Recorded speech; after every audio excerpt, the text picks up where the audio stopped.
We are reading more of The Sleeping Giant of Goll. We're up to chapter 7. Where is chapter 7? Up here somewhere.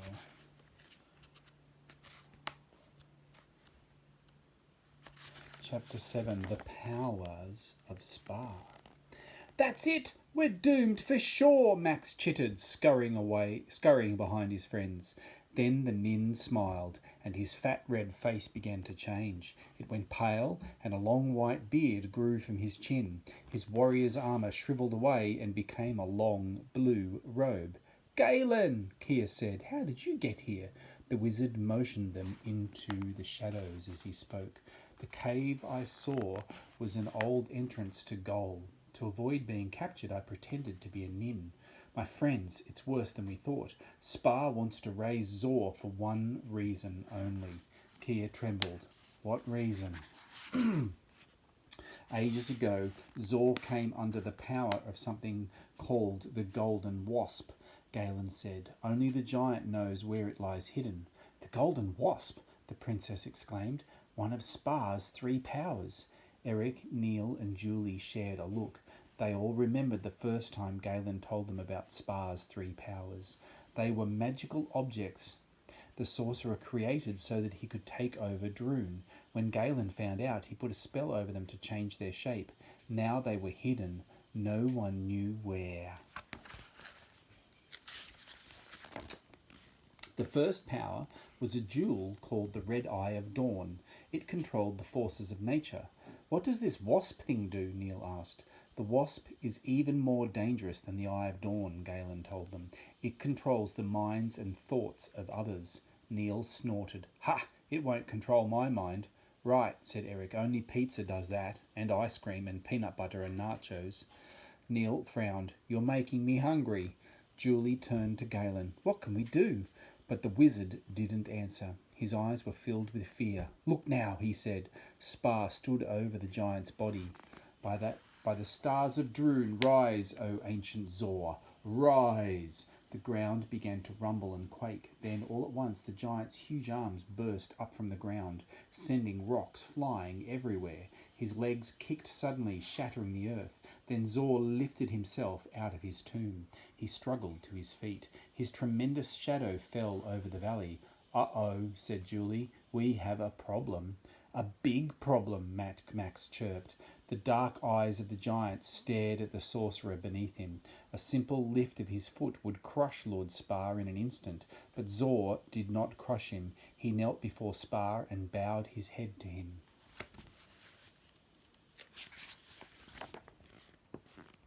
"Master," the giant boomed, "what would you have me do?" "Holy cow," Eric whispered. "How are we going to stop that thing?" "We can't," Max chittered. "We're doomed." Sparr's face twisted into an evil grin. "Zor, I command you to find the Golden Wasp." Zor turned his head and stared at the sun. His dark eyes took on a fiery glow. "With the wasp, I, Lord Sparr, shall conquer all of Droon," the sorcerer shouted. "Then I shall rise to the upper world and conquer it too." The upper world, Eric thought. My world. Sparr thrust his hand into the air. "Go, my giant, find the wasp." The giant swiveled his enormous body. Thoom! He took a step. Thoom! Another step. "Go!" Sparr cried. "Let nothing stop you." Eric couldn't take any more. He jumped out of the shadows and shook his fist at Zor. "Nothing but us," he cried. "We'll stop you." Thoom! The giant stopped. He turned his enormous bronze face. He lowered his eyes at Eric and his friends. Eric mumbled. "Did I really say that?" "I think you did," Neil answered. Sparr whirled around and pointed towards the children. "Zor, destroy them!" "Watch out, here he comes," Batamogi yelled. An enormous foot slammed to earth near the kids. Thoom! Sparr began to laugh wildly. "Yes, yes, destroy them once and for all." The giant's other foot lifted up over the kids. Its huge shadow fell over them. "Run!" cried Batamogi at the top of his lungs. Chapter 8. The Bronze Giant. Kia leaped over and pushed Eric out of the way just in time. Thoom!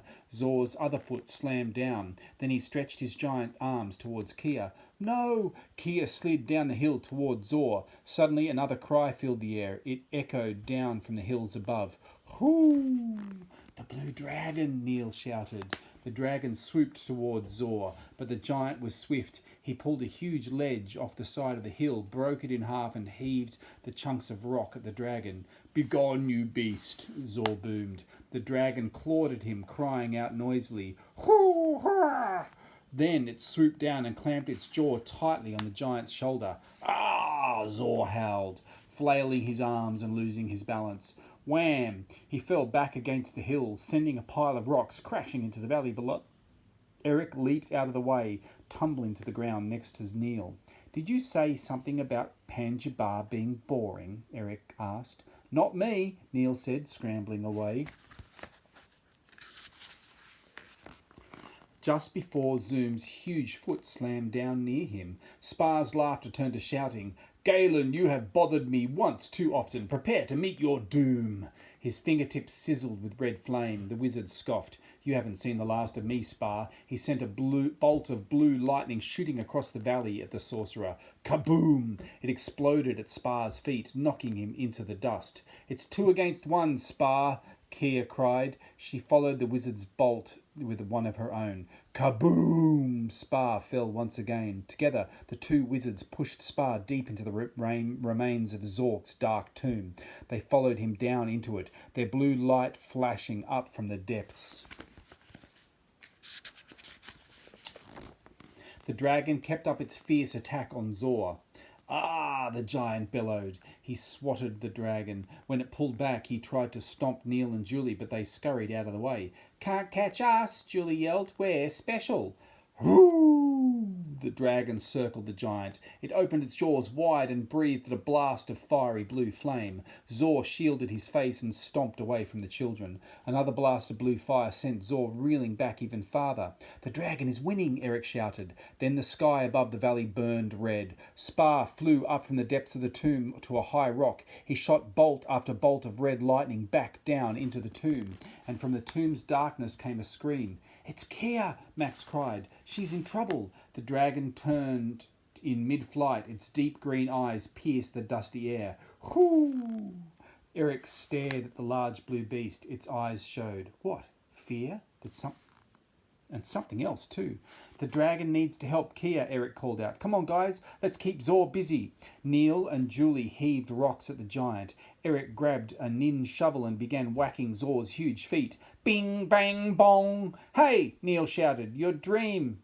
Eric, hitting a garbage can. That's just what Zor is. Eric laughed as he kept on banging. I did dream of Droon after all. Hey, I'm special too. While the dragon flew at Sparr, the sorcerer began uttering strange ancient words. Zor, Katu, Selam, Tika, Meth.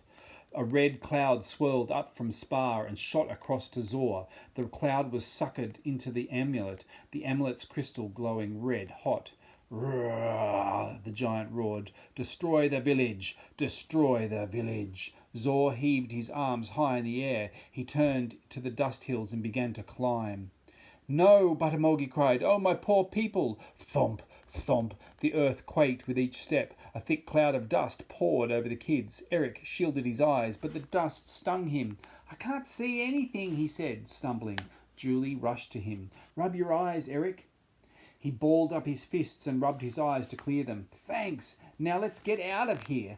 Julie stared at Eric. She gasped. She whirled to her feet. That's it. Come on, everybody. We can stop this nasty metal brain giant. How? Neil asked, running after her. With what these hills are famous for, said Julie. Dust. Chapter 9. Dust is our friend.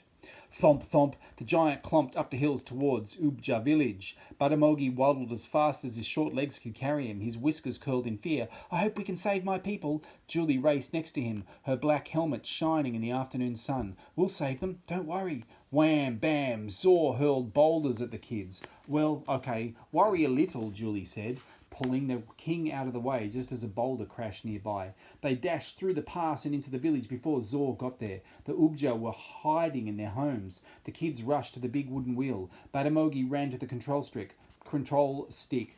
Princess Julie, the honour is yours. Julie nodded, then pulled the control stick as Neil had done before. The wind wheel began to turn. It spun faster and faster. Whoosh! A dark funnel of dust started up from the middle of the wheel. It rose high into the sky, spinning like a tornado. I'm good at controlling things, Max chirped. Let me help. He wrapped his 8 legs around the control stick and pulled hard.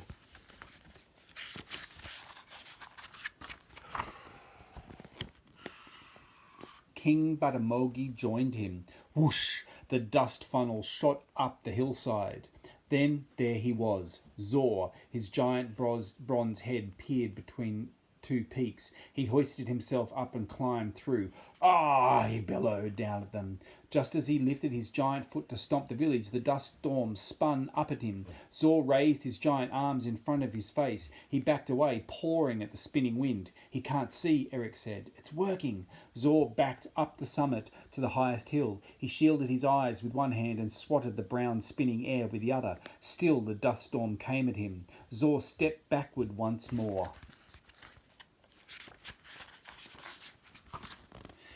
Crack! The ledge beneath him gave way. Ah! The giant screamed. He tumbled backward off the mountain and hit the valley below with a thundering crash. Boom! Batmogi and Max slowed the wheel. The dust storm died away. The village fell quiet. The kids rushed down to the giant metal man. His bronze body was cracked and crumpled. He shuddered, then lay still. His giant lips quivered. Shh, everyone, Eric said, creeping slowly closer. Zor's going to say something. War, the giant said. He breathed a single long breath. Then he spoke no more. He trembled once and his dark eyes closed. What's war? Neil asked. The sky turned red above them. Never mind that. Sparr is coming, said Julie. A second later, Sparr shot down from the sky. He landed on the dusty plain next to Zor. His face was filled with anger. His purple fins turned black. He doesn't look happy, Neil muttered. The spiky points running back from the middle of Sparr's head seemed to glow blood red. Oh, my Zor! Giant man of bronze, Sparr said. For ages you have lain asleep, waiting to do my will. And now... yeah, sorry he's all broken up, Eric said. Bring the garbage truck, Neil added. Sparr turned. You puny children think you have beaten me. This is just the beginning. You'll never win. Now tell me what Zor said. Eric made a zipper motion across his mouth. Julie shook her head and crossed her arms. Tell me, Sparr commanded, or else. Finally, Neil raised his hand. Zor said, What? The sorcerer shrieked. Neil frowned. He said you should. Yes, the sorcerer said. He said you should get a life, Neil finished. Sparr rose up over Neil. His eyes flashed with terrible anger. Those were your last words, you foolish child. Now all of you prepare to meet your doom. Eric gulped and turned to Neil and Julie. Doom? That's not really a good thing, is it? Neil shook his head. I'm pretty sure it's not.